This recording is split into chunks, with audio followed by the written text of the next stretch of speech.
Assalamualaikum warahmatullahi wabarakatuh.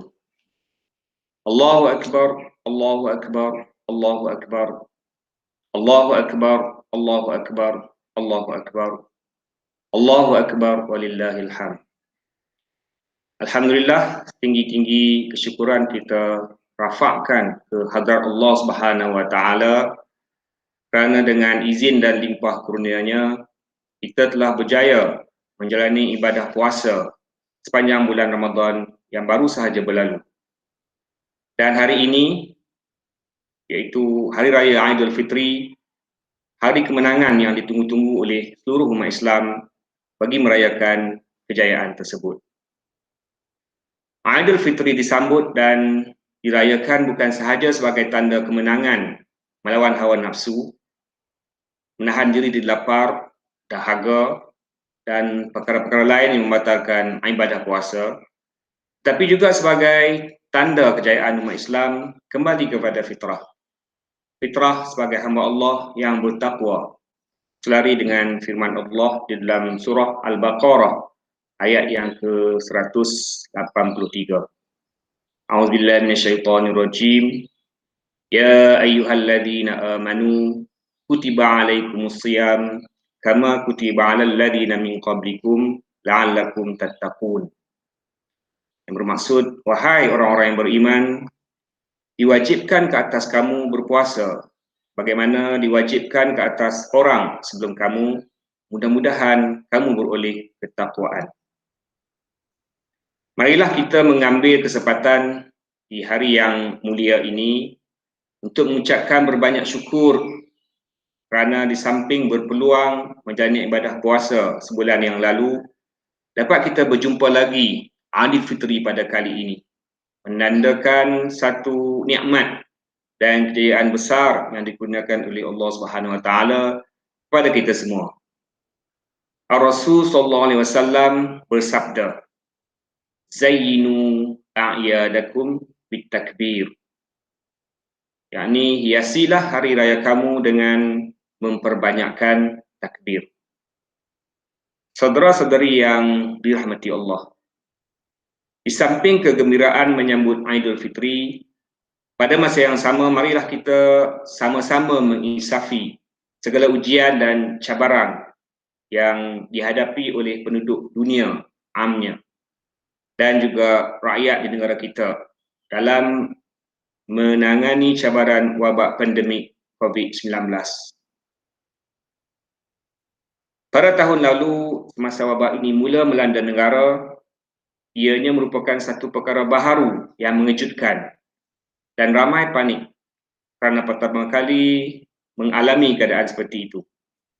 Walau bagaimanapun pada tahun ini, alhamdulillah, saya percaya telah banyak yang kita pelajari dan fahami dalam menghadapi pandemi ini, khususnya di peringkat Pusat Asasi UIAM.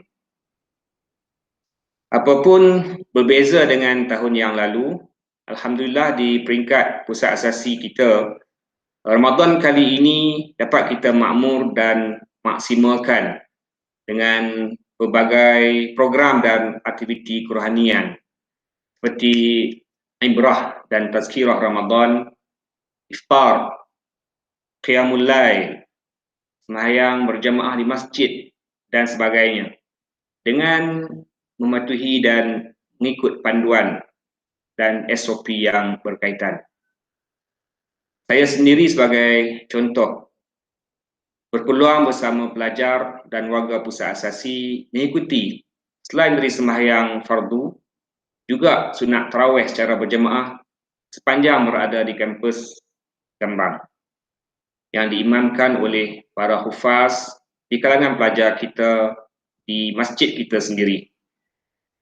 Jadi syabas dan tahniah saya ucapkan. Cumanya untuk sembahyang sunat Aidilfitri di masjid pada pagi ini dan juga program sambutan Hari Raya, juga aktiviti-aktiviti di kalangan pelajar dan warga kampus terpaksa diolah dan dihadkan mengikut status SOP terkini, dan ini akan berterusan sepanjang tempoh PKP dilaksanakan. Apapun, semoga dengan kehadiran Aidilfitri pada kali ini kita diberikan kesempatan untuk saling bermaaf-maafan dan mengukuhkan lagi persahabatan dan tali silaturahim yang sedia terjalin. Di kesempatan ini juga saya ingin memohon maaf sekiranya terdapat kesalahan dan kekhilafan baik dalam penuturan maupun perbuatan, sama ada disengajakan atau tidak, khususnya kepada kumpulan pengurusan, ketua-ketua jabatan, para guru dan pensyarah, warga kerja pentadbiran, para pelajar dan seluruh komuniti pusat asasi UIM Gambang yang mengucapkan selamat Hari Raya Aidilfitri 1442 Hijrah, maaf zahir dan batin. Saudara-saudari yang dimuliakan Allah Subhanahu wa taala. Dalam keriangan kita menyambut hari Lebaran ini, janganlah kita lupa untuk terus memanjatkan doa dan harapan agar wabak pandemik COVID-19 ini segera hilang dan semoga Allah Subhanahu wa taala memberi pertolongan dan perlindungan kesihatan kepada mereka yang terkesan dengan pandemik COVID-19 ini. Juga kepada saudara-saudara kita yang tidak bernasib baik dan kepada mujahidun di Palestin yang sedang bertarung bagi mempertahankan Masjidil Aqsa dan tanah air mereka dari serangan dan rampasan pihak penjenayah Zionis Israel laknatullah. Semoga Allah memberi ketabahan dan kemenangan kepada mereka dan juga kita semua. Selamat Hari Raya Aidilfitri, maaf zahir dan batin, kita jaga kita. Taqabbalallahu minna minkum salihul a'mal. Allahu akbar, Allahu akbar, Allahu akbar, Allahu akbar, walillahil hamd.